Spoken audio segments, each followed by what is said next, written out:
Gente, eu não sei como começar. Talvez até mesmo como já morreu, né? Como já morreu, está quentinho e está vivo até agora, o Já Morreu é um personagem que realmente tinha o apelido de Já Morreu, que eu conheci na década de 1990, trabalhando de trocador de ônibus num alojamento na cidade de Belo Horizonte. E o apelido dele era Já Morreu porque ele contava que a família dele, com tantas dificuldades, e ele era do norte de Minas, e quando chegava no alojamento, né, a gente tinha um bandejão, né, com todos os tipos de comida, e o Já Morreu gostava muito de feijão. E então a gente ficava brincando, pô, mas você só come feijão, né? É por isso que me chamava de Já Morreu, porque nós não tinha nada para comer. Então agora nós chegou aqui e está comendo muito feijão. Então é só para dar uma pincelada inicial de onde é que essas histórias, essas memórias surgem. Mas primeiro eu quero pedir à minha mãe, Dona Emiliana, que ela levantasse, para que todos vocês a conheçam, né?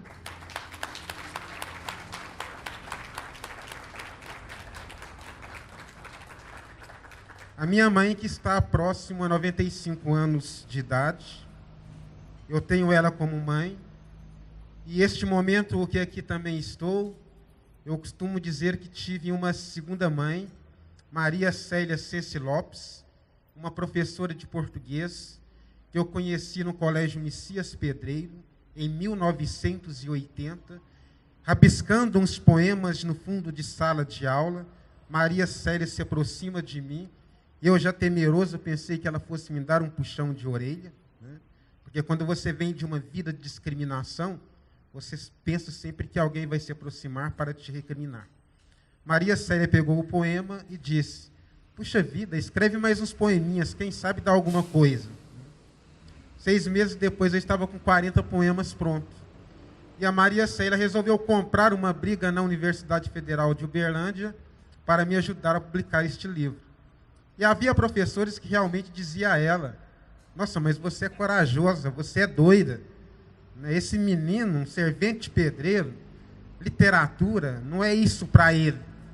Inclusive, a gente que é professor da universidade não consegue publicar livro. A Maria Célia comprou uma briga enorme na época com a universidade e também com a Prefeitura de Uberlândia, e nós conseguimos publicar em 1980 um livro chamado Rua de Pedra. Posteriormente, eu consegui o segundo livro, a Raquel estava falando, ela conheceu esse segundo livro, Direito de Sonhar, em 1982, mas naquele momento, ainda sendo servente de pedreiro, porque o fato de já ser poeta não me tirava a condição social. Eu continuava na mesma lida. Mas foi interessante que esse direito de sonhar, ele tem uma história legal. Eu me aproximei do reitor, que era ali na Duque de Caxias, a reitoria, e eu trabalhava de frente ao Hotel Universo, numa loja do senhor Margonari, de servente. Cheguei, encontrei o reitor e falei, nossa, eu queria publicar um livrinho, reitor, né? Jeremias, faz o seguinte, vamos ver o que nós pode fazer. Eu já tinha uma colega na TV Triângulo, aí eu liguei para ela, o reitor falou que vai ver se publica um livro meu. Jeremias, vamos gravar esse negócio, vamos falar que o reitor prometeu que vai fazer o livro. No outro dia eu apareço na TV dizendo que o reitor tinha se comprometido a publicar o meu livro, Direito de Sonhar, e eu estava muito feliz com aquilo. Né? Perto o reitor me chama, mas você me comprometeu. Eu não entendi, eu pensei que o senhor falou que ia me ajudar, né? Então vamos ver o que a gente faz, né? Arruma esse livro, então. Naquele momento tinha um conselho de notáveis. E nesse conselho de notáveis de 6 pessoas, o livro tinha que passar por esse conselho de notáveis. E eu tinha um livro já pronto, aliás, 2. Era Um Direito de Sonhar, todo de poesias românticas. Aí eu mandei esse livro para o conselho de notáveis. Eles aprovaram, então, a publicação do livro. O reitor me diz, olha, eles aprovaram, então agora você pega o livro e leva lá para a gráfica da universidade e entrega para o Edival. O Edival trabalhava na gráfica da UF, no Santa Mônica, lugar que eu moro até hoje. Ora, fui lá em casa, deixei o livro romântico, peguei o direito de sonhar de revolta social, de poesia de revoltas sociais, e levei para o Edivaldo. Né? Edivaldo, aqui o reitor falou que você já pode publicar. Né? O livro sai em 1982. E era naquele momento ainda de ditadura, né? Você falar de revolta social, nossas veias amarradas, nossos sangues congelados, né? E o reitor, então, vai e me xinga, porque eu não podia ter feito aquilo, que eu traí ele, né? Aí sim, aquele jeito também que você tem, né? De, olha, o senhor não falou nada, eu pensei que podia trocar o livro. Então, troquei, né? Ora, esse foi o primeiro momento. O segundo momento é aquele que, quando você está nessa trajetória, tem sempre aquelas pessoas, nossa, será que vai dar certo? Será que você vai conseguir? Eu inventei naquele momento, hoje eu não faço isso mais, mas naquele momento eu falava, porque eu ficava entusiasmado. Eu inventei de falar que ia mandar o livro Carlos Drummond de Andrade. Né? Aí as pessoas, você está doido? Né? Carlos Drummond de Andrade é aquele cara fechado, introspectivo. Ele não responde nada, ele não conversa com ninguém. E às vezes, quando ele responde, é só por carta. Eu peguei 5 livros, Direito de Sonhar, em 5 envelopes diferentes, encaminhei para 5 jornais e escrevi: meu sonho é que este livrinho chegue às mãos de Carlos Drummond de Andrade. Um dos livros chegou a Carlos Drummond de Andrade. Em abril de 1982, eu recebo um manuscrito de Carlos Drummond de Andrade. Naquele momento, então, eu pensei, né, ele dizia, agradecia pelo gentil direito de oferecimento, direito de sonhar, cuja mensagem de esperança muito apreciei. Desejando-lhe felicidade tanto na arte quanto na vida, a saudação amiga de Carlos Drummond de Andrade. Naquele momento eu pensei, se Carlos Drummond de Andrade, o maior poeta deste país, acredita em mim, que se danem os outros, eu vou escrever poesia. E a partir daquele momento é que foi toda essa construção, que ela chega aqui agora, neste momento, mas que me rememora exatamente este mês de setembro, no início do mês de setembro, há 30 anos atrás, quando aqui na Casa da Cultura eu estava, participando de um lançamento de um livro, Prosa de Mineiro, de Olavo Romano. E o Olavo Romano, nas suas crônicas, dizendo das crônicas, e de repente eu disse a ele, mas Olavo, tudo isso que você fala, que você escreve, eu vivo no dia a dia. Né? Então eu acho interessante pensar nesse sentido, o quanto essa corrente do destino, ela é importante. Estar 30 anos depois, aqui, lançando um livro de crônicas, crônicas essas que elas estão inseridas dentro de um cotidiano, das quais todas elas estão inseridas nas minhas vivências, de um modo ou de outro.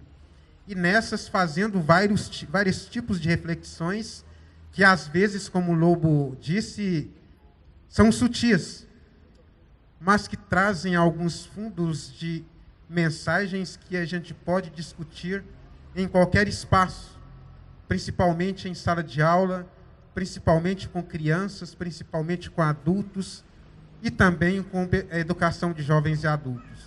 Ora, tem por exemplo, que as famílias é uma só, mas dos pobres sofre mais. Tião da Gamela conversando com seu colega sobre uma cidade pequena em que 2 irmãos prefeitos se revezavam no poder. Sempre era um que estava no poder. Ora era o irmão, ora era o outro irmão. E a família, então, estava o tempo todo no poder. É uma crônica para a gente refletir sobre nepotismo, né? Sobre a presença constante de familiares inseridas dentro dos poderes públicos.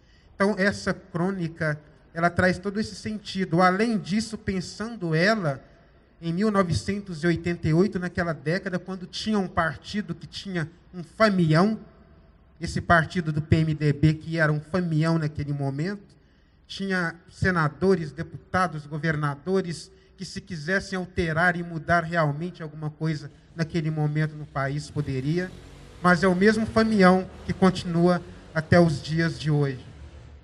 Também tem uma crônica, ela é Guarazinho, filhote de lobo-guará. É um lobinho que, de repente, se vê perdido por causa do desmatamento, por causa das queimadas, se vê perdido no meio do asfalto. E ele vai lutar para sobreviver. Ora, pensar em meio ambiente, trabalhar com as crianças sobre essas questões é importante. Mas também por que não pensar em sustentabilidade? Por que a gente fala tanto em sustentabilidade, meio ambiente, mas para quem? Nós pensamos em sustentabilidade para os que virão amanhã, para a geração de amanhã, ou sustentabilidade para nós no estar aqui agora? É outro momento, né, pontual dessas crônicas. Uma outra, ela é inserida dentro do bairro Patrimônio, da qual o Mestre Bolinho é também um personagem, é trabalhar esta memória deste bairro Patrimônio. Como é que essa cidade preconceituosa, racista, como é que ela consegue, através de um planejamento urbano, ir modificando do ponto de vista nomenclatural uma região que é nascedouro dessa cidade. O bairro Patrimônio, de repente, vira Copacabana, vira Morada da Colina, vai tendo outros nomes e ele vai sendo encurralado, ele vai sendo moído. E esse moer, essa memória, é fazer com que daqui a 50 anos não se tenha mais o nome bairro Patrimônio, né, Bolinha? Planejamento urbano, ele, então, ele dá essa sustentação. O poder público dá essa sustentação. Porque quando você faz planejamento urbano, você já o faz de tal forma que as casas que ali vão ser construídas têm que ter um tipo de arquitetura. É uma arquitetura que, naturalmente, os pobres da região não vão ter, não vão conseguir. Acabam, então, vendendo os seus terrenos, as suas casas simples, e indo para outros lugares. Então, é um livro que dá para a gente pensar essas várias percepções. Além disso, nesses 20 anos de memórias, de histórias, todas as crônicas elas estão inseridas dentro desta vertente quase que autobiográfica. O ponto de vista das crônicas me remete ao sul de Minas, me remete a Belo Horizonte, ao Alto Paranaíba.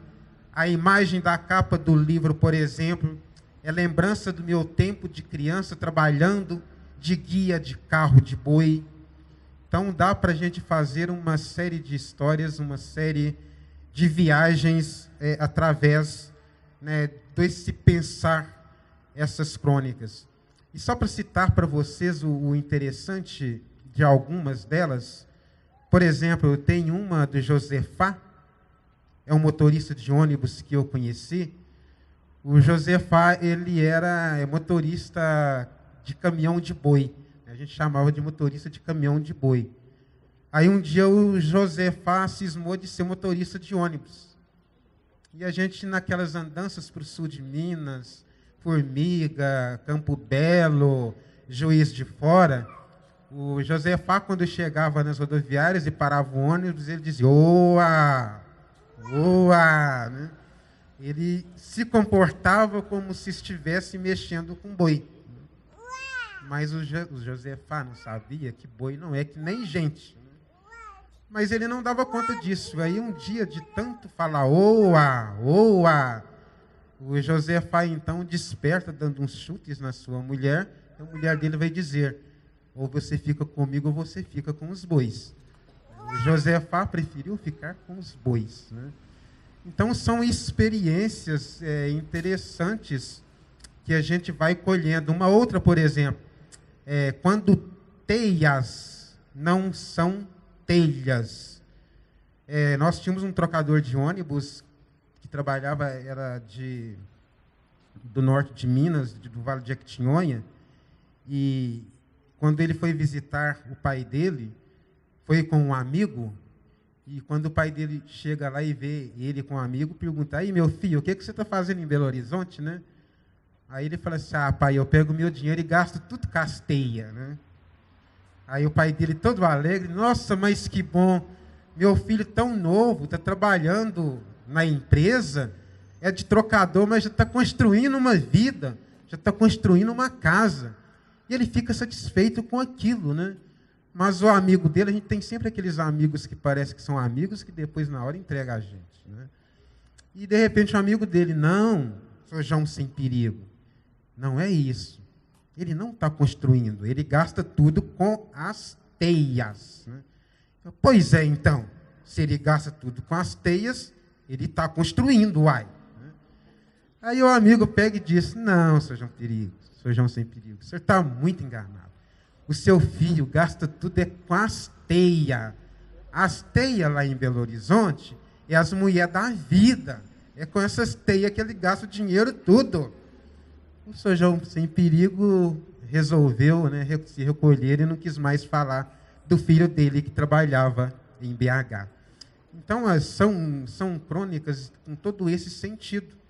E finalizando o livro, Uber Congalândia, né, o Uber Congalândia, a gente quer mostrar que a congada na cidade de Uberlândia não é só festa, não é só bater tambor, que as pessoas aqui vivem e permanecem o tempo todo no cotidiano dessa cidade e que eles reivindicam e que querem serem reconhecidos enquanto cidadãos dessa cidade. Não só no mês de outubro, quando chega o tempo de ressoar os tambores. Este tempo para nós é um tempo de festa, é um tempo de festividade, é o ápice. Mas nós estamos o tempo todo no centro da cidade, nos lugares e espaços dessa cidade, como cidadãos também ajudando a construir essa cidade. É um pouco disso, gente. Obrigado.